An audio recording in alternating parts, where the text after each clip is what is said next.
Hello students, कैसे हैं सारे लोग। उम्मीद करता हूं बिल्कुल ठीक होंगे। मैं मनीष आप सब लोग का वेलकम करता हूं अपने यूट्यूब चैनल HBC हर बच्चे की क्लास में।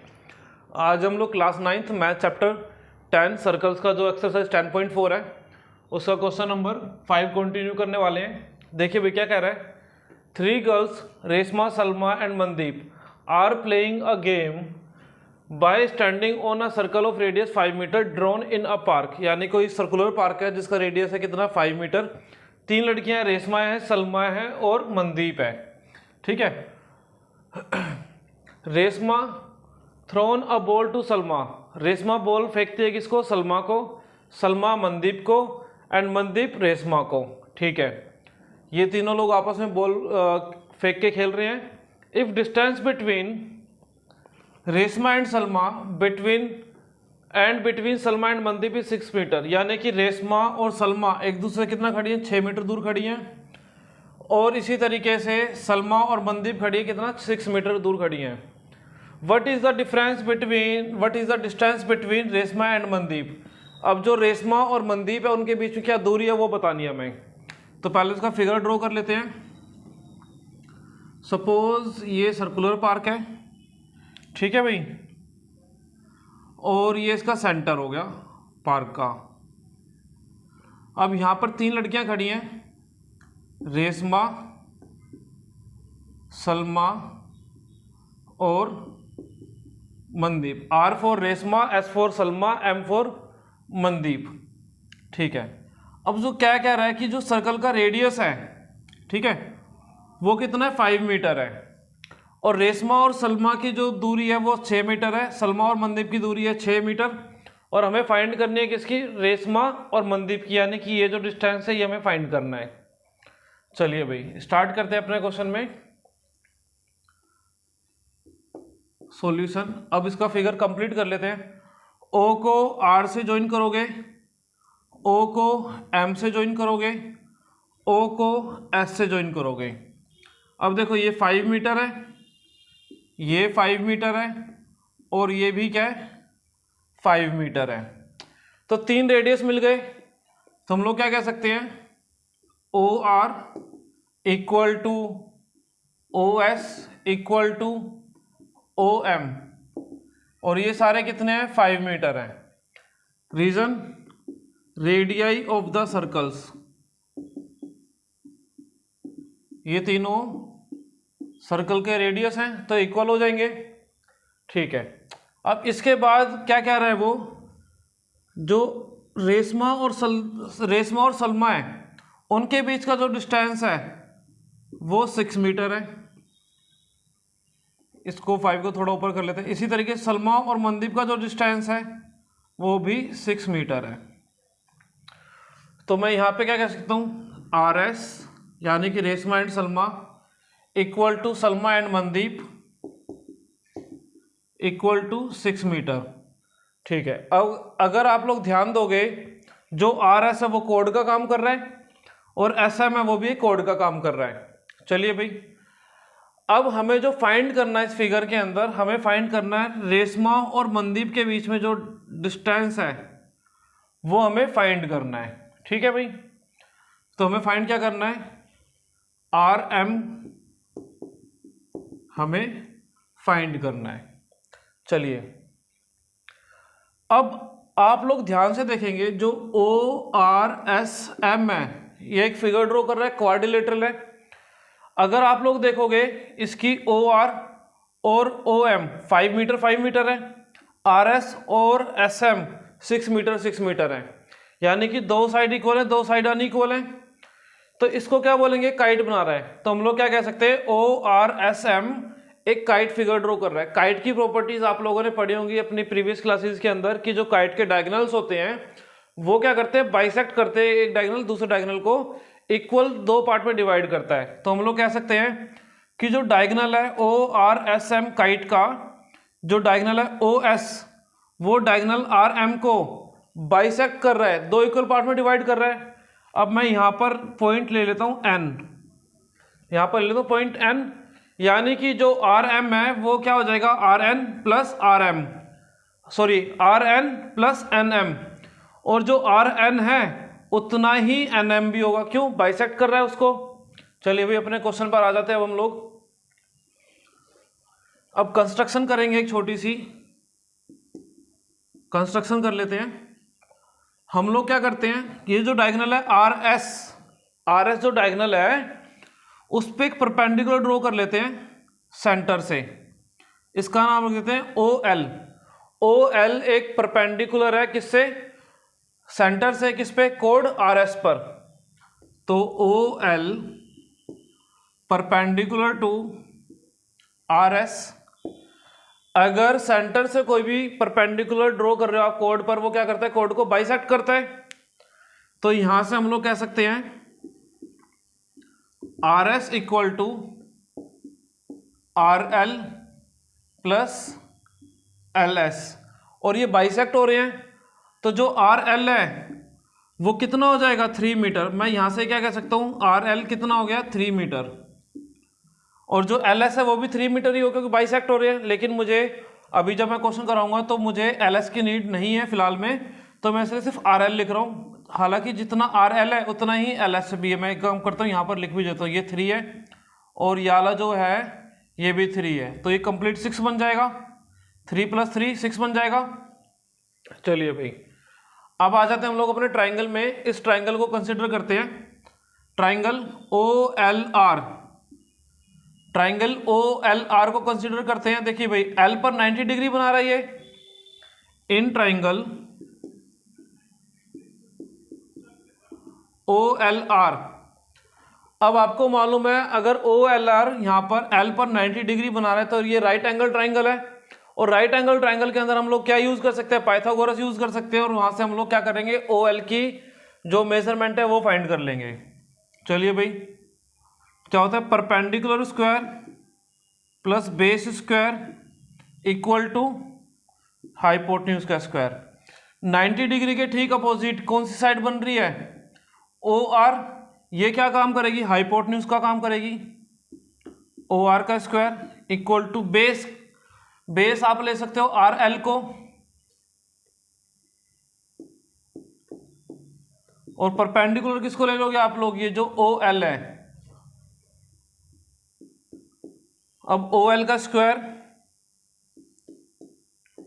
प्लस आर एल की वैल्यू कितनी निकाली अभी हम लोगों ने? आर एल की वैल्यू निकाली 3 मीटर, यानी कि 3 का square equal to O R.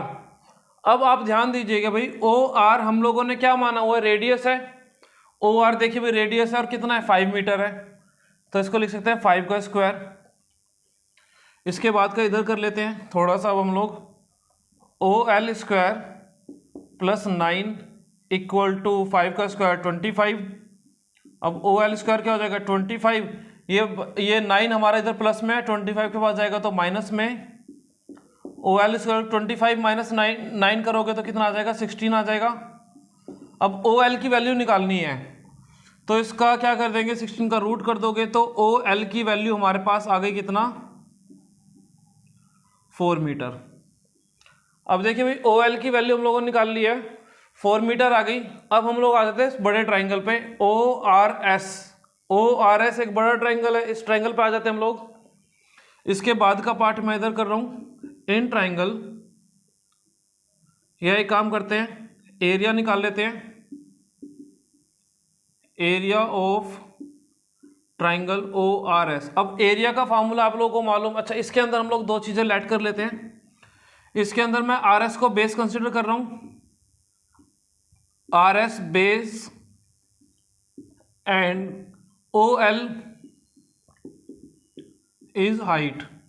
अब जो ओ एल है मेरे पास वो हाइट हो जाएगी, आर एस क्या हो जाएगा? बेस हो जाएगा। अब एरिया ऑफ ट्राइंगल क्या होता है? Half multiply by base multiply by height, half. अब बेस किसको माना है? आर एस को बेस माना हुआ है, इंटू हाइट। हाइट को क्या माना है? ओ एल माना है। हाफ इंटू आर एस की वैल्यू क्या है भाई? इसको थोड़ा काम करते हैं, थोड़ा अलग लिख लेते हैं। ये हाफ है। आर एस की वैल्यू कितना है भाई? आर एस यानी कि distance between Reshma and Salma कितना है? 6 मीटर है कि नहीं है? Into O L. O L just अभी निकाला हम लोगों ने 4। अब 6 4 जा 24, 24 इंटू हाफ यानी कि 12 मीटर। अब जो एरिया ऑफ ट्राइंगल ORS है वो कितना आ गया, 12 मीटर आ गया। इतना काम होने के बाद मुझे एक चाहिए थोड़ी सी स्पेस, तो आप लोग एक काम करें, इसका स्क्रीनशॉट लीजिए। चलिए भाई, अब ये जो भी काम करा है मैंने यहाँ पर, इसको मैं रफ करता हूँ, बाकी इसके बाद का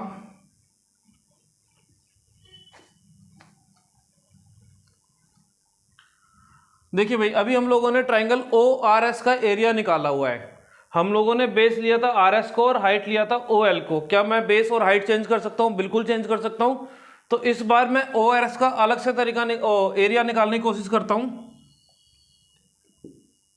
area of triangle ORS just अभी निकाला 12 मीटर। अब इस बार मैं क्या कर रहा हूँ भाई, थोड़ा साइड में लिख देता हूँ। इस बार मैं बेस ले रहा हूँ, किसको? OR को बेस मान रहा हूँ, ठीक है। और ये जो RN है, RN इसको हाइट मान रहा हूँ। इस बार मैं क्या कर रहा हूँ, OR is base and RN is height. RN को हाइट ले लेता हूँ और OR को बेस मान लेता हूँ। अब एरिया ऑफ ट्राइंगल का formula half into base into height. Base लिया मैंने OR को और हाइट लिया मैंने RN को, equal to 12 half multiply OR। देखिए भाई, OR रेडियस था 5 मीटर हो जाएगा, इंटू RN का RN रहेगा 12। अब मैं यहां से क्या करूंगा, RN की वैल्यू निकाल सकता हूं। इसके बाद काम इस तरफ कर रहा हूं। देखिए भाई, RN का कैसे कर सकते हो आप लोग यूज। देखिए भाई, 5 जो है RN के साथ मल्टीप्लाई में है, उस तरफ जाएगा 12 के पास, तो क्या हो जाएगा, डिवाइड में आ जाएगा। अब ये 1/2, 1 को अगर हटा भी दो 2 बचता है, अपॉन में 2 डिवाइड हो रहा है RN के साथ, उधर जाएगा तो क्या हो जाएगा, मल्टीप्लाई हो जाएगा। तो ये RN इक्वल टू 24 अपॉन में 5, 5 की टेबल से कट करो, 5 4 जा 20, बचा 4, 5 8 जा 28, 4.8 मेरे पास RN आ गया, ठीक है भाई। और अभी हम लोगों ने क्या करा था, कंस्ट्रक्शन में जो OL है उसको RS पे परपेंडिकुलर बनाया था इधर, और जो RS है वो RL प्लस LS है। तो आप लोग क्या कह सकते हो, जो RL है उतना ही LS भी है। तो अब मैं ये भी कह सकता हूं यहां पर कि जो RM है, अच्छा भाई ध्यान देना जरा कि ये बाइसेक्ट कैसे हुआ, क्योंकि ORSM क्या है, काइट है, और काइट के डायगोनल्स क्या करते हैं, बाइसेक्ट करते हैं। तो मैं अब अपने पूरे फिगर में आ रहा हूँ, ORSM के अंदर आ रहा हूँ। ORSM अभी जस्ट बताया था मैं स्टार्टिंग में कि ये क्या है, काइट, और काइट के जो डायगोनल्स होते हैं वो बाइसेक्ट करते हैं। जो डायगोनल OS है वो डायगोनल RM को बाइसेक्ट कर रहा है। अब RM के दो पार्ट हो रहे हैं, एक हो रहा है RN और दूसरा है NM, ठीक है। अब दोनों इक्वल होंगे, तो मैं क्या कह सकता हूं कि RM is the twice of RN, बिल्कुल कह सकता हूं, क्योंकि भाई बाइसेक्ट हो रहे हैं ना। तो RM is twice of RN, और यहां से क्या बोल सकता हूं, 2 इंटू RN की वैल्यू कितना है, 4.8। अब 4.8 का डबल करोगे तो कितना हो जाएगा, 9.6 मीटर। अब हम लोगों को यही फाइंड करना था, जो RM है यानी कि रेशमा और मनदीप की जो बीच की डिस्टेंस है, दूरी है, वो फाइंड करनी थी। देयरफॉर मैं यहां पर कह सकता हूं distance between Reshma and Mandeep is 9.6 metre. I hope आप लोगों का क्वेश्चन क्लियर हुआ होगा। अगर नहीं होता है क्लियर, आप लोग कमेंट, चलिए एक काम करें, पहले तो आप लोग स्क्रीनशॉट ले लीजिए इसका। देखिए भाई, कुछ नहीं करा, कुछ पुरानी प्रॉपर्टीज आप लोगों ने पहले क्लास 8th में, 7th में, 6th में पढ़ के आ रखे हो। काइट क्या होता है, काइट के डायगोनल्स कैसे होते हैं, ट्राइंगल क्या होता है, ट्राइंगल के डायगोनल्स कैसे होते हैं, सर्कल क्या होता है, बस उन्हीं प्रॉपर्टीज का यूज करते हुए मैंने ORSM को क्या माना है, क्वाड्रिलेटरल माना है, थोड़ी सी कंस्ट्रक्शन करी है, और आई होप, मुझे लगता नहीं कि क्वेश्चन में आपको डाउट होगा। चलिए भाई, इस वीडियो के लिए एक यही क्वेश्चन, नेक्स्ट वीडियो में क्वेश्चन नंबर 6 करें। चलिए भाई बाय, टेक केयर।